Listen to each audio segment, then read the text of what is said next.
Hey,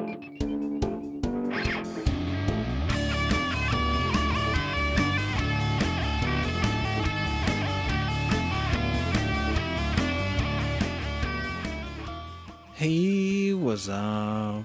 It's the Musicianist, and today's topic is Tectonics, the music video. We're going to go over a little bit about the studio setup, the live audio recording on this, the effects, some layering and keyframes, the French can, and mask and costume, and we'll sum it up from there. And let's jump into it. So this is my first official home studio music video, and mostly have what I need to create this type of content. I originally started out with chroma key and discovered the special effects lighting when coming up with a translation from the studio to a live setting. And then once I captured a live music video and then did some video editing to that, that's when I discovered the current light painting theme that I have. I then put some ideas together from work to create a decorative background to give me some material to work with in the editing and effects process. I love light painting, and I will incorporate it anywhere I can, and I'm quite happy with my results. Let's see, moving on to the live audio recording. Everything about the lead here, as far as my lead playing, is a live recording. There are a few audio edits from other live takes in the session, but it's all in front of the camera, and the video itself is all one take. There's no cuts to other videos on that. The studio release version of the song has wah on the lead the entire song, and although it sounded cool at the time, I just don't like being fixed to a pedal board, so over time I just started rehearsing without that wah, and then just put it in the third verse for some tone variation, which I think it works. I enjoy effects, but I don't want to be glued to a pedal board. I know sometimes it's necessary, as you'll hear in another song that's coming up. So effects. When I make a music video, I really focus on the fundamental mood and vibe of each section. And just like any time or modulation instrument effect, I will apply the same approach to the video effects. So I want the visual to reflect what's going on musically in each section. And so I guess you could kind of say that's like an onomatopoeia visually. Like in the chorus, I typically put this shaking in there. Well, in this song, there's this shaking emphasis for the rumbling of the rhythm section.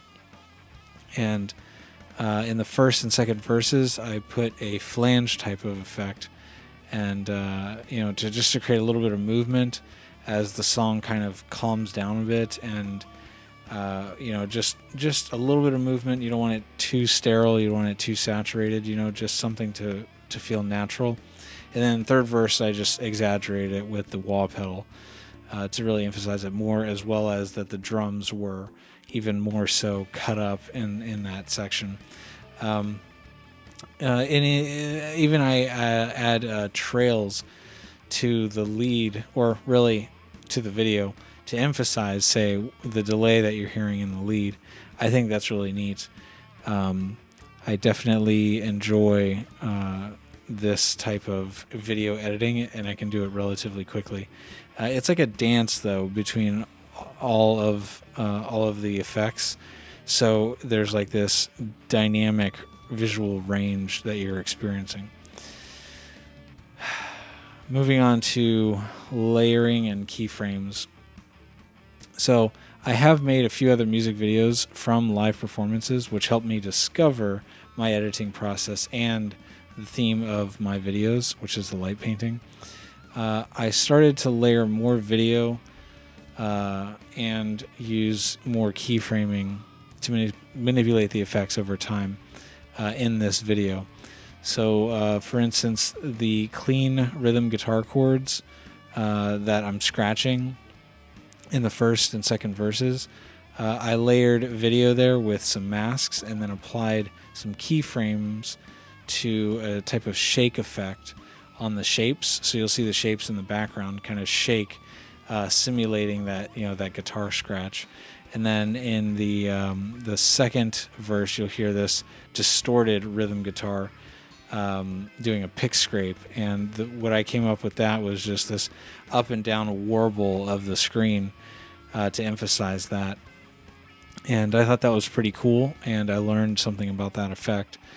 Let's see, moving on. The third verse has the rhythm guitar. Yeah, the rhythm guitar at the ending of the third verse has this kind of tearing sound, and it's really like these octaves of the chords being played, but to me it has like an audio tear to it. That's what I can describe it at the moment.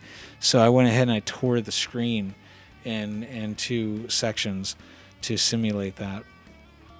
And that's just one way to create another visual effect.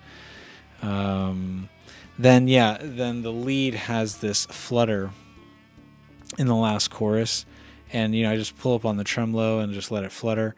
And so I put that visually in there, and that just turned out to be this radiating bubble from the source. And being that everything that I can tell so far is in series when I do the video effects, so I put that at the end, so it kind of layered on top of everything that was going on in there.